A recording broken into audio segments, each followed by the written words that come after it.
What is your analysis of the announcement? Net positive, net negative?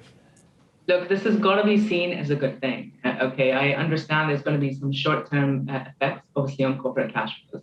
But it is inevitable. This is the UAE is really positioning itself as a global hub for trade. We've all seen kind of the rise to a transition to global minimum tax. The UAE is on its journey towards that. In terms of the decarbonization journey and kind of diversifying its economy from hydrocarbons, this is a natural next step for it. It remains competitive. It remains a relatively low tax rate in comparison to its neighbors and globally. So we really don't see this as a negative thing at all. And if anything, it's very positive for the region. I just want to flesh that out with you. I mean, let's assume that it has, a level of impact on some of the financial institutions, some of the other financial players.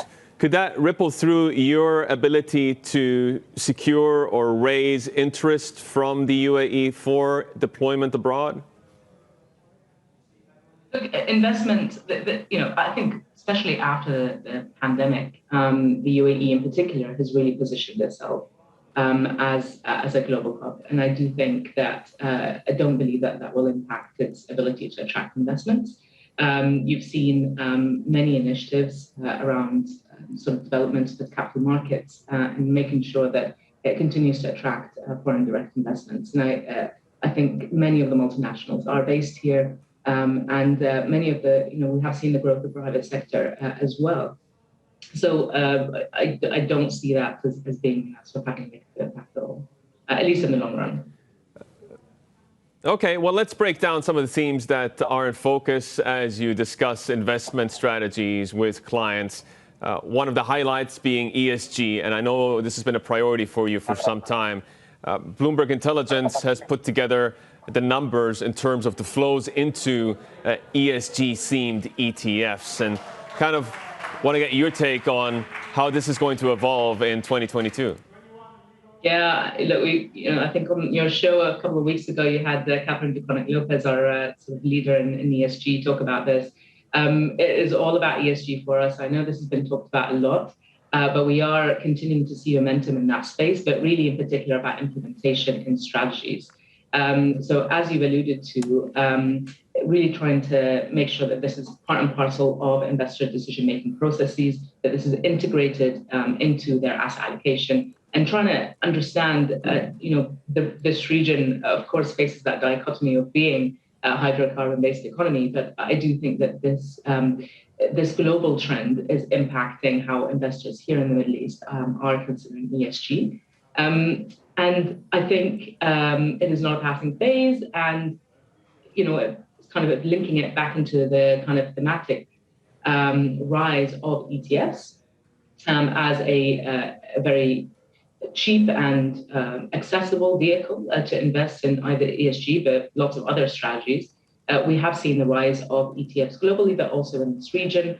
And tying it back to ESG, in particular, we've seen the rise of Sharia-based investing that is more applicable to this region. And that is kind of playing on that more sustainable theme as Sharia investing is traditionally considered part of that.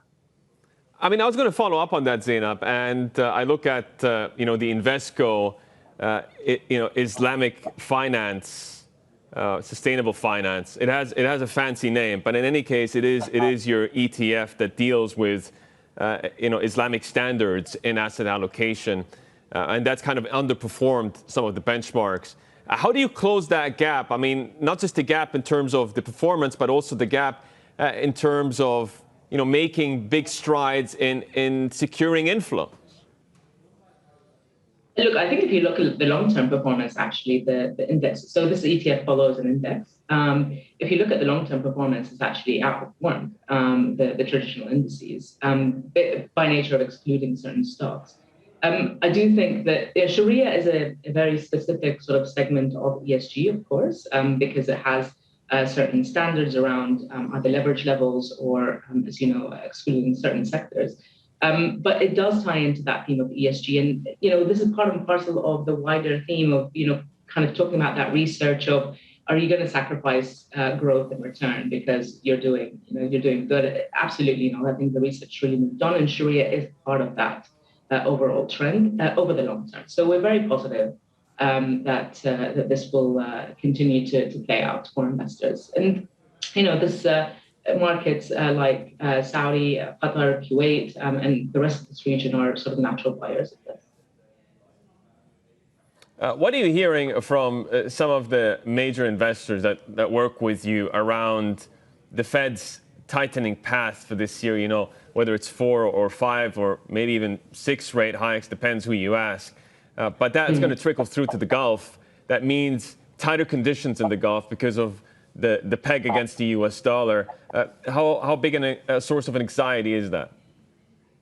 Yeah, I think it's certainly the feedback that we're getting from investors is a bit of a watch and see. It is, this, whether we talk about inflation being sort of an endemic state or a long-term state or not, it is a global phenomenon rather than a regional one because, as you say, because of the US dollar peg. I think certainly our base case for Invesco is that it hasn't changed too much.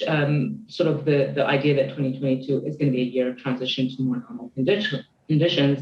I think the accumulated savings, the kind of elevated money supply will support the economy. And I don't think the tightening will be so excessive, even though we've heard about a few tightening cycles. I don't think it'll be so excessive to end that sort of growth and cycle. So maybe we'll see a little bit of a negative growth possibly in Q1, but I think that will be made up later in the year and certainly in 2023.